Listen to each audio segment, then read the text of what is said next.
What's up guys, and welcome to MF Automotive, where today we are taking a look at McLaren's newest addition to their lineup, the Mclaren GT. The Mclaren GT is actually McLaren's second attempt at making a Grand Tour. In the past we had the 570 GT, but that was more of a 570S with some extra storage bits tacked on. This new vehicle, however, is intended to be a Grand Tourer right from the start. The McLaren GT is intended to be a comfortable, long-distance cruiser with lots of extra storage space, competing with the likes of the Aston Martin DB11 and Bentley Continental GT. With all that in mind, let's talk about exterior styling, which in my opinion is very attractive. I kind of feel like McLaren took inspiration from its entire lineup to put it all into one vehicle. The front, for example, resembles the McLaren 570S. Moving on to the side, the roofline resembles the McLaren 720S. This cooling vent on the side, straight out of a McLaren Senna. And the rear, well, the rear resembles the upcoming McLaren Speedtail. Now, even though this vehicle is intended to be a Grand Tourer, we still get some familiar McLaren components, like a carbon fiber monocoque and McLaren's dihedral doors. Overall, I think McLaren has done a great job styling this vehicle, and it will be ideal for someone looking for a Grand Tourer with exotic styling and practicality compared to its competition.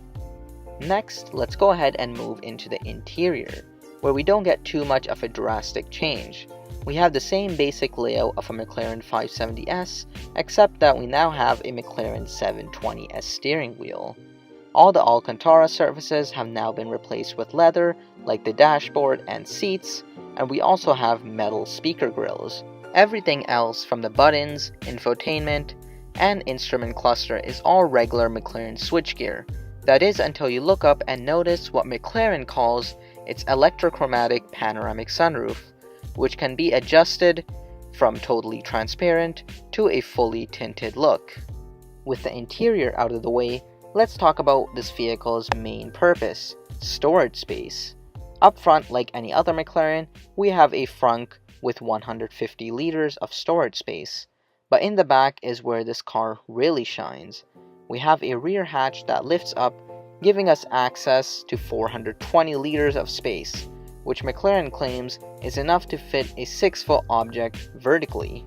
In terms of powertrain, we have a twin-turbo V8 shared by the McLaren 720S, except this one has some new components and is slightly detuned.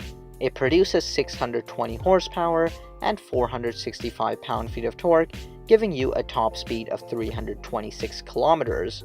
It also gives you a 0 to 100 time of 3.2 seconds, which is no slouch.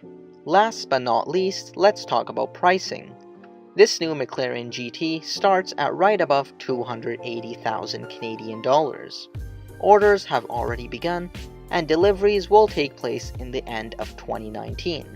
Well guys, that wraps it up for my overview on the new McLaren GT.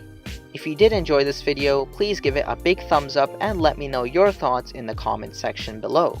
Thanks for watching, and I'll catch you in the next video.